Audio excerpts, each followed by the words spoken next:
Look Both Ways by Jason Reynolds.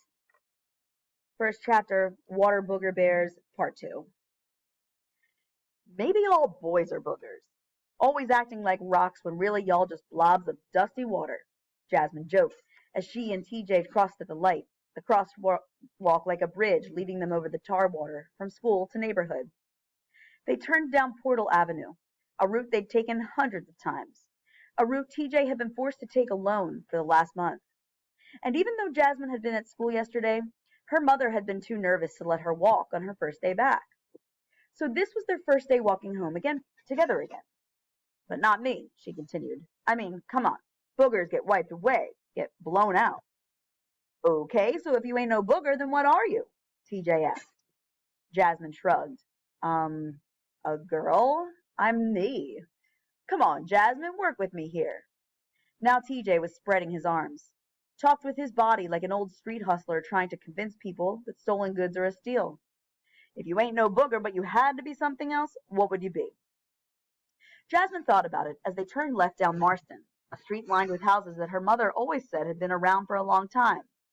An old neighborhood, she'd ramble, whenever they drove through newer, seemingly nicer communities, where every house looked like the last house, like a choir of homes dressed in the same robes, turned the same way, singing the same melody in the same key, which makes for a boring, boring song. But Marston Street was lined with a little bit of everything, from small brick to fancy vinyl, from bay windows to colonial style, from ramblers all one level to 3 stories.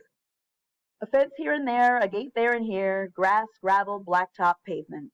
Everything old enough to look lived in, to look tried on, old enough to be warm and worn by a generation or two, maybe even 3. I don't know, she said at last. I mean, what was that thing Mr. Fantana was talking about in class today? The thing he pulled the picture of. I mean, it kind of looked like a booger. You talking about that ugly slug-looking thing? What do you call it? A space bear? Yeah, she started, then stopped. Hold up. First of all, I ain't no ugly thing, just so we clear. But I'm not. A water bear. Jasmine nodded. Yeah, water bear, TJ said, chuckling. That thing got like 8 legs and it got them long nails like my old mother. And that weird mouth like my old mother. TJ poked his lips out, then pulled them in, then poked them out and pulled them in again, as if he were chewing on a giant piece of bubble gum.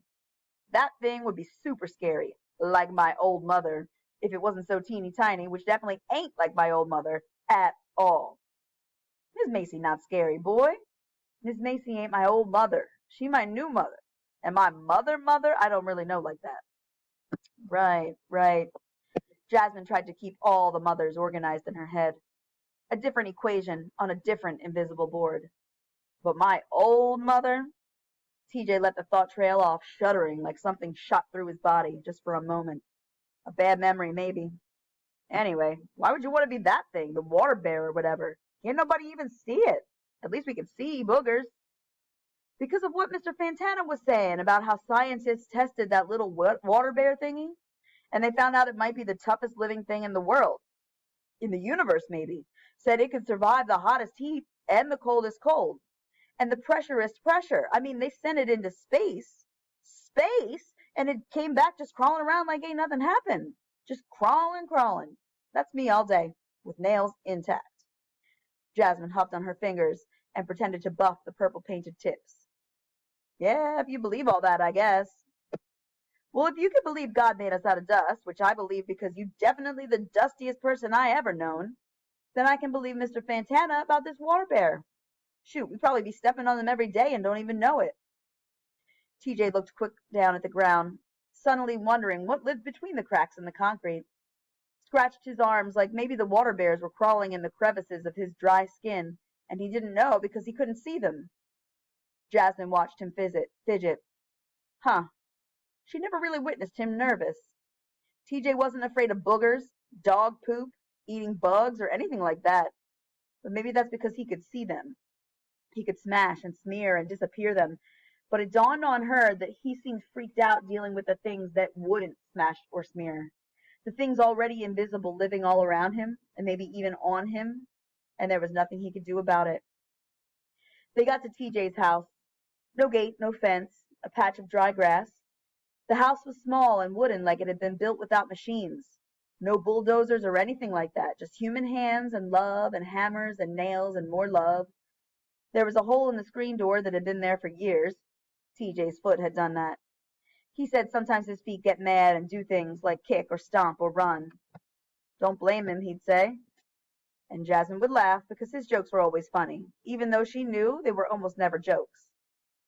They sat on the steps out front, bumped shoulders, and talked more about water bears and boogers and decided maybe they could be both.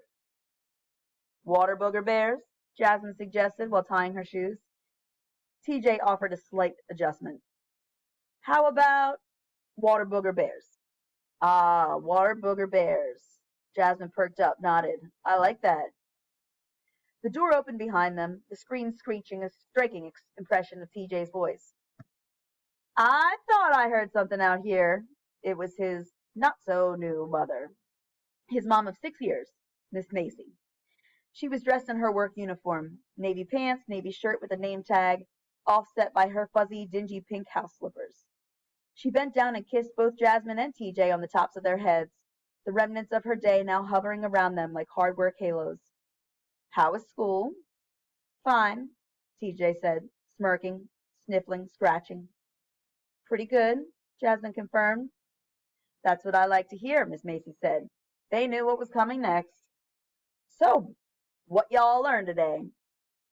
Even though Miss Macy asked this question, the same question, every day, her voice was still so interesting. Jasmine looked at TJ. He looked back at her, a new booger resting in his left nostril. It seemed to have appeared out of nowhere, like boogers often do. He wiped it with the back of his hand, and they both chimed in unison like a Sunday choir.